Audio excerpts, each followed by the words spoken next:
Tonight, we descend. Stitches. It started with a dream. At least, that's what Emily told herself. A half-forgotten whisper behind the veil of sleep, cold, muffled pressure around her wrists. Not pain. Not at first. Just the eerie sensation of something tugging beneath her skin. The first morning, she woke to a neat little line of black thread on her thigh. A single stitch. No blood. No tear in her clothes. Just there. Embedded under her skin. Clean and precise. It didn't hurt, but it throbbed in her mind all day like a question she couldn't form. She dismissed it. Maybe she'd scratched herself in the night. Maybe a stray thread had wrapped around her and she'd panicked. But the next morning, there were two. One on her calf, one on her shoulder. What the hell is happening to me? She stared into the bathroom mirror, lifting her pajama top. 4 more. Each on a different limb, like points on a compass. She tried to cut them. The scissors stopped at her skin, as if something just beneath repelled the blades. A sharp needle prick of pain warned her to stop, and instinctively, she obeyed. By the end of the week, she had 12. Emily didn't tell her parents. Her mother worked double shifts at the hospital. Her dad wasn't around anymore. Her friends? What would they say? That it was self-harm? That she was looking for attention? She wasn't. She didn't want anyone to know. She just wanted it to stop. So she bought a camera. She set it up in the corner of her bedroom, pointed toward the bed. Hit record. Double-checked the battery. Her laptop would save the footage automatically. That night, she barely slept. Her body wanted to drift, but her mind stayed alert, wired with anxiety, stretched taut like the black thread that now dotted her arms. When morning came, she found 3 new stitches. Neat, black, perfect. She rushed to the laptop, heart hammering. Rewound the footage. Watched herself tossing, turning, sleeping. 2:53 a.m. Her body jerked. Then, stillness. Too still. Something moved under the blanket. Something inside her. Her skin rippled. A bulge formed beneath her stomach, then slid like a snake to her thigh. Her leg twitched. Her toes curled. And then, a tiny split. A slit opening from within, as if invisible fingers pulled her flesh apart from the inside out. A needle. Black thread. It sewed itself through her skin. Emily slammed the laptop shut. Stumbled to the bathroom and vomited into the sink. The next night, she didn't sleep. She sat in her bed with the lights on, whispering to herself, trembling with a kitchen knife in hand. Nothing happened. But when exhaustion overtook her, when her eyes drooped and her mind fogged, it returned. The thread. The needle. Her body betrayed her again. The camera captured it all, her going rigid, a twitching marionette. Flesh tugged by invisible hands. Skin blooming open like petals. Stitches dragging across her body with slow, surgical precision.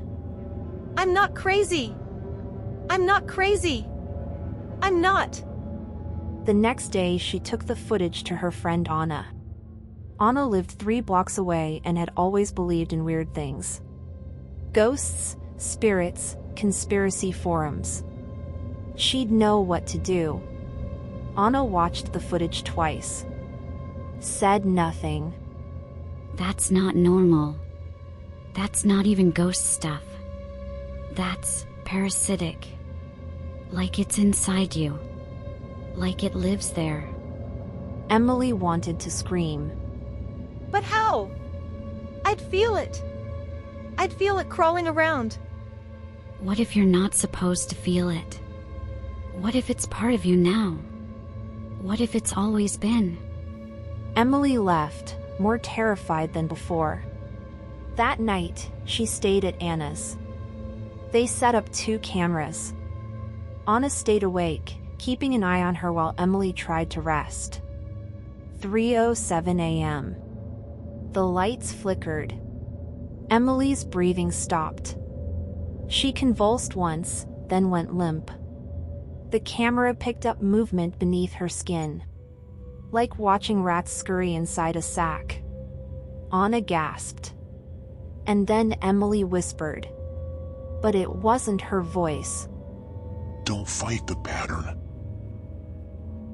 Anna froze. The whisper echoed from Emily's chest. From the thread.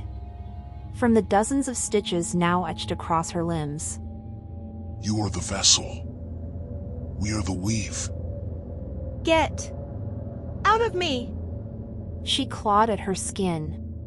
Anna tried to hold her down, but Emily was thrashing now, shrieking, digging at her arms, tearing at the thread. And then the skin split wide.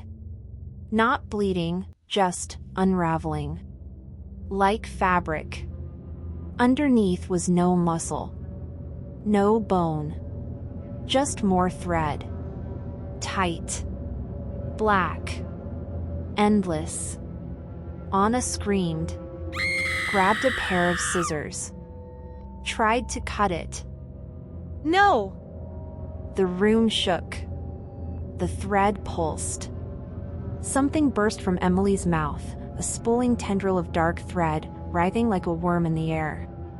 It wrapped around Anna's wrist before she could pull away. And in her skin, the first stitch appeared. The thread moved fast. Within seconds, Anna had 5. Then 10. Her scream cut off as her throat cinched tight, sewn shut. The camera died. 3 days later, the police broke down Anna's door. The house was quiet. Furniture overturned. Strange markings stitched into the walls. Red yarn. Black thread. Names. Symbols. In the bedroom were 2 mannequins. At least, that's what the officer said. Until they looked closer. Skin too smooth. Eyes sealed. Mouths shut. Arms folded like cloth. Bodies unnaturally stiff. No blood. Just thread. The case was never solved. The footage was sealed. The families were told it was a cult. A suicide pact. Mental illness. Anything but the truth. But 3 months later, a new girl moved into Anna's house. Her name was Lily. The stitches began the first week. And the thread continues. What no one knew, what the cameras never caught, was what Emily had found during the nights she stayed awake. In the last weeks, sleep-deprived and frantic, she had taken to searching the internet. Not the surface web. She went deep. She found a forum. Long dead. Archived only in fragments. It was filled with images of ancient fabric patterns. Human silhouettes stitched into embroidery hoops. A username kept appearing, Loom Mother. Every post ended the same way. The thread remembers. The stitch restores. We are the tapestry. She printed them out. Drew the symbols over and over, convinced they had meaning. They lined her bedroom walls the night she vanished. No one saw the last post she made before the thread consumed her. It read, "It's not in me. It is me.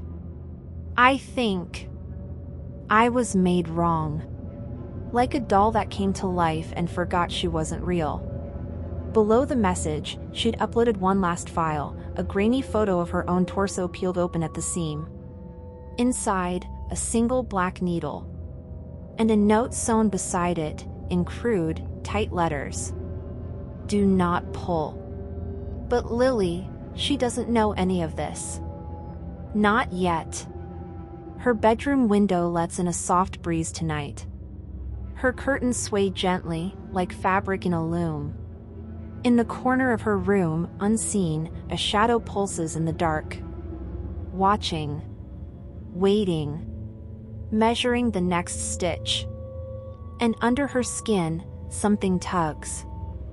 Thread count, 1.